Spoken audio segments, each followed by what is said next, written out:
séparez-moi Barnabas et Saül pour l'œuvre à laquelle je les ai appelés.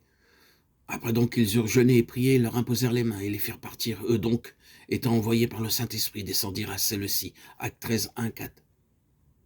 Envoyés par le Saint-Esprit. L'Esprit avait été envoyé lui-même par le Fils qu'il avait reçu du Père afin de continuer l'œuvre de Christ sur la terre. C'est en envoyant des hommes qu'il continue cette œuvre.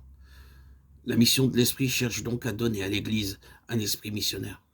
L'Esprit est répandu sur toute chair. Acte 2, 17. Il ne saurait avoir de repos que Christ n'ait été annoncé à tous. Un esprit missionnaire. Qu'est-il donc sinon l'esprit de Christ?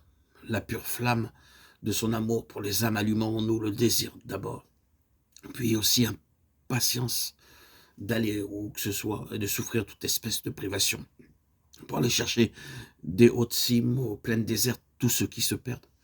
Est-il vrai que nous appartenions à Christ? Si quelqu'un n'a point l'esprit de Christ, il n'est point à lui. Romains 8, 9. Nous savons que l'esprit du Sauveur l'a porté à se sacrifier pour le salut du monde. Adressons-nous à nous-mêmes cette parole de Paul. Jésus nous envoie le Saint-Esprit pour qu'il prenne possession de notre cœur et lui assure ainsi une demeure. Il veut pouvoir travailler en nous et par nous, comme le Père travaillait en lui et par lui. Puissé-je saisir de nouveau cette vérité par la foi? Je m'attendrai au Seigneur jusqu'à ce que j'aie la pleine assurance de la présence de l'Esprit en moi.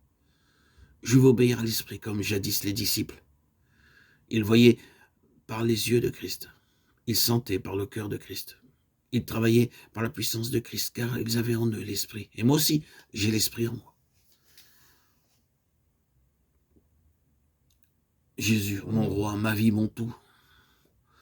De nouveau, je me consacre entièrement à toi.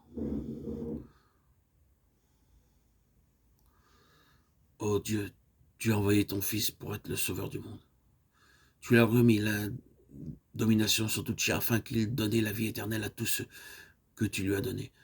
Tu as aussi répandu ton esprit sur toute chair, chargeant tous ceux qui ont reçu de faire connaître à d'autres cette grâce merveilleuse. C'est ton amour et ta puissance qui nous ont envoyé l'Esprit. C'est avec le même amour et la même puissance que ton Esprit envoie à présent ceux qui veulent lui servir d'instrument pour glorifier ton Fils. Nous te bénissons de nous avoir donné ce divin salut. Oh notre Dieu, nous sommes surpris et confus de la négligence qu'apporte l'Église à remplir son divin mandat. Nous sommes humiliés de notre lenteur à saisir la promesse de ton Fils, à obéir à sa volonté et à continuer son œuvre. Nous crions à toi, oh notre Dieu, daigne réveiller ton Église et que ton esprit, l'esprit missionnaire, remplisse le cœur de tous tes enfants. Amen.